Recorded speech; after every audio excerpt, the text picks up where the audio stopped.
Ajan D, Owen Bacani, John Vic de Guzman, Francis Basilan, and Mark Deximo. Arnold, Coach Arnold, nakita natin gusto agad i-maximize itong siege na yun ni Kasim. Binawian naman sa gitna that time around John Patrick Ramos. Blanca. Really interesting.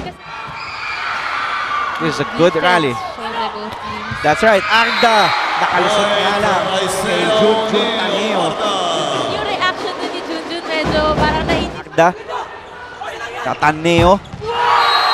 Kay Kasim, pero inantay talaga ni Basilan and Francis Basilan. Pinutasek na kanina pa na yung nire-remind sa kanila ni Coach Shami. Quick one for Francis Basilan. Francis Basilan.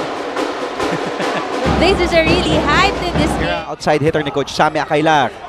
Deximo, pumunta kay John Vic de Guzman to end the first set.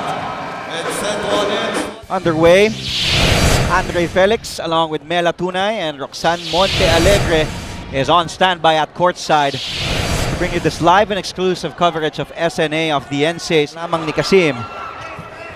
John Vic de Guzman is there, but Doliente, good dig. And it will be a point. College of St. Benil. Itong Blazers very aggressive both on the net and on the floor. Kanilang first ball, especially here in the second set. Kasim, blocked by Basilan. And that's what happens kung hindi maganda yung reception mo. Nakita natin yung nag-block kay Kasim tatlo. Kay Doliente, pinatay, pero nabuhay pa. Muntikan ng patayin sa laan yun, and Arda was stopped by Taneo and Doliente. Si Doliente yun. John Vic now with 10 attack points. Set point already ang Perpetual Help. At maitatabla ng CS. Deximo. Pero nandun si Taneo. That was good read by Taneo. And a violation on Ismael Kasim. Tawin nila ng errors towards the end of that set. Well said, Mela. Maraming salamat po sa inyong pagtutok. If you're enjoying as much as we are, just stay tuned. It's just the first offering. Lagi namin sinasabi, 1 point ng 1 point. Eh, wala naman talagang 2 points.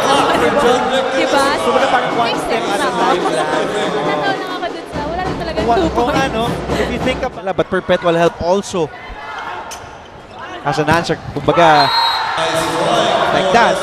Finally, a clean hit for Kasim. Dahil, yun nga, kanina pa sila nabablock ni Taneo. A 3 serving 7. Ajan D.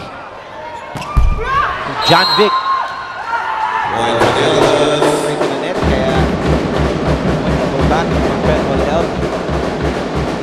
Nila dito sa NCAA. And actually, even in this game, swabe sa atake. That time, finally, it worked yung motivation ni Coach Sammy Akailar sa pambunot ni Coach Sammy na si Deximo. Wow, to Basilan. And again, flexing with that right hand, that quick. Grabe yung Taneo. Sa gitna. Look at John Vic de Guzman and Francis Basilan collaborating on that double block.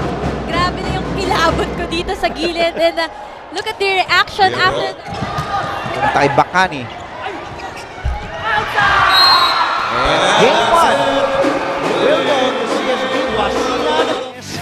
And we will close out this match sa aming pagbabalik dito lamang sa NCAA on SNA.